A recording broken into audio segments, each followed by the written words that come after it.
It's one small step for man, one giant leap for mankind. NASA, the organization that brought us to the moon and the organization that will bring us to the future. NASA, the National Aeronautics and Space Administration, was created in 1958 and is a United States government agency responsible for science and technology related to air and space.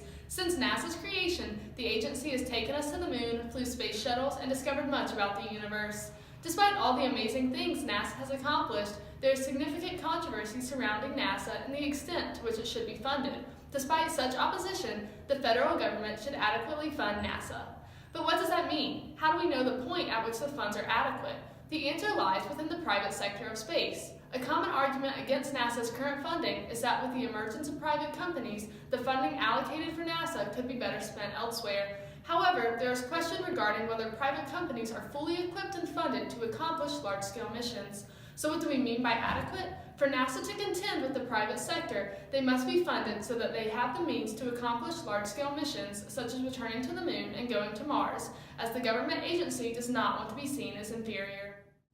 While arguing for NASA's funding, it is important to understand how they are funded. NASA receives funding from the federal budget. Every year, the Subcommittee on Commerce, Justice, Science, and Related Agencies discusses what NASA's annual budget should be. Over the past decade, NASA has received relatively a consistent amount of the federal budget. This graph displays how, with the exception of the space race in the 1960s, NASA has received a similar level of the federal government's budget, with that amount gradually decreasing from 1% to 0.5%. While the amount allocated to NASA each year has been on the decline, the tide appears to be turning as President Trump looks to redirect NASA's goals with an increased budget. For the 2019 fiscal year, the budget requests a total of $19.6 billion for NASA, which is a $500 million increase from the 2018 budget. The next question is, what is this funding used for? What is left to do in space? The focus for the past few years has been Mars and will continue to be. Sending humans to Mars is a difficult task, but NASA is working daily on designing new technology that will make this possible. Another thing NASA hopes to do in the near future is return to the moon.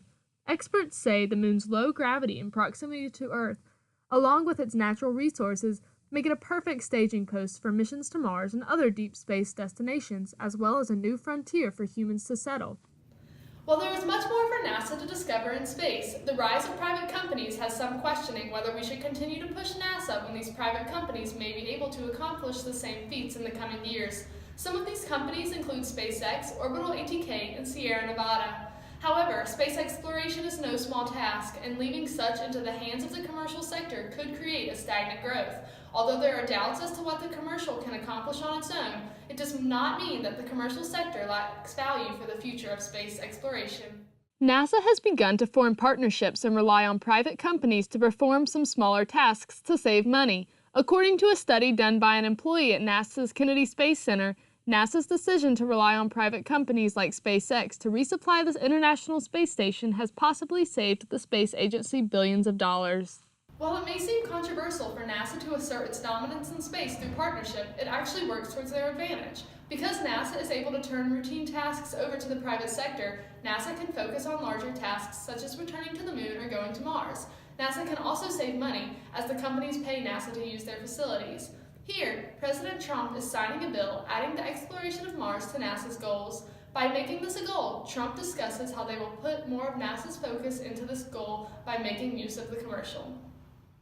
This bill will make sure that NASA's most important and effective programs are sustained. It orders NASA to continue, and it does, it orders just that, to continue transitioning activities to the commercial sector, where we have seen great progress. It's amazing what's going on. So many people and so many companies are so into exactly what NASA stands for. So the commercial and the private sector will get to use these facilities, and I hope they're going to be paying us a lot of money, but they're going to make great progress.